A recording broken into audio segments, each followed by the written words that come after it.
Hello दोस्तों, स्वागत करता हूं मैं आप सभी का मेरे इस यूट्यूब चैनल में। तो चलिए आज हम लोग फिर जुड़ चुके हैं मैट्रिक्स से जुड़े हुए हैं केमिस्ट्री के इंपॉर्टेंट क्वेश्चनों को लेके। तो चलिए हम लोग जो दिया गया क्वेश्चन है उसको आज देखते हैं। जैसे कि हमारा प्रश्न पूछा जा गया है कि दहन के लिए आवश्यक शर्तों का वर्णन करें। यदि क्वेश्चन को देखेंगे तो 3 नंबर के लिए पूछा जाता है, 3 नंबर या 2 नंबर के लिए, कभी 2 नंबर भी दिया जाता है। अगर फिगर के साथ पूछा जाए तो 3 नंबर पूछा जाता है। तो चलिए इस क्वेश्चन को आज हम लोग बारीकी से समझते हैं। तो चलिए दोस्तों इसके आंसर शीट पे जाते हैं। यदि इसके आंसर शीट में जाते हैं तो यहाँ पर आंसर हमारा होगा कि दहन के लिए आवश्यक शर्तों का वर्णन करें। ये था क्वेश्चन हमारा। तो आंसर इसका होगा दहन के लिए आवश्यक शर्तों का वर्णन निम्नलिखित है। जैसे के लिए इसका मान लिया हम शॉर्ट रूप में दहन के लिए आवश्यक शर्तें। यदि इसके शर्तों को देखेंगे तो हमारा 3 शर्तें होता है। जैसे ये हो जाता है हमारा दहनशील पदार्थ की उपस्थिति तथा दहन पोषक पदार्थ की उपस्थिति।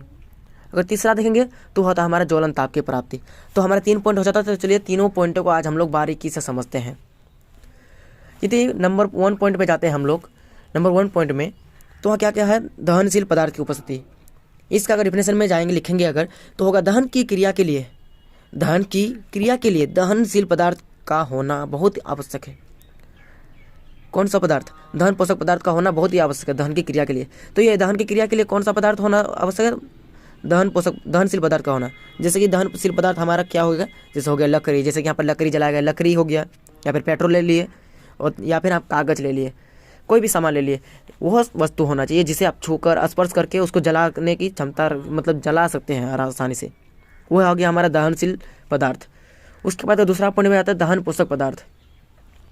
यदि इसके डिफिनेशन में जाते हैं तो दहन की क्रिया के लिए दहन पोषक पदार्थ की उपस्थिति होना बहुत ही आवश्यक है। यदि देखेंगे दहन पोषक पदार्थ अगर नहीं होगा तो जलन की क्रिया संभव ही नहीं है। जैसे कि क्या हो गया, ये अगर आप तो ये आवश्यक है कि दहन पोषक पदार्थ होता क्या है आखिर। यदि देखेंगे तो हो जाता है हमारा वायु।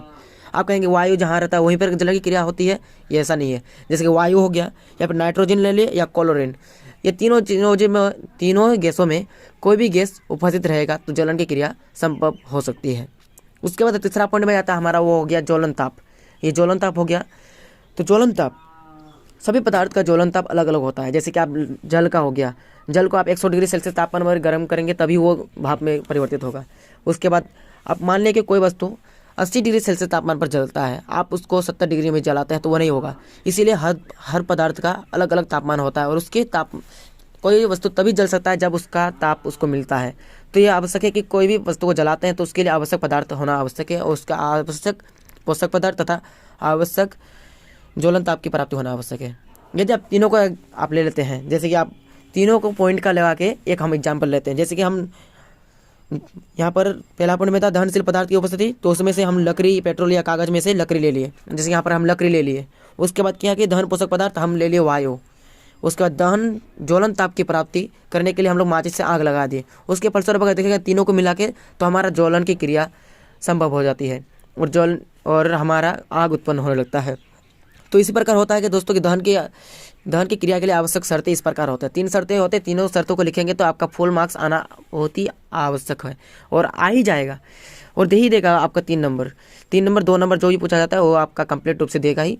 ये हमारा पूर्ण गारंटी है, 100% गारंटी है कि आपको पूरा का पूरा नंबर मिलेगा।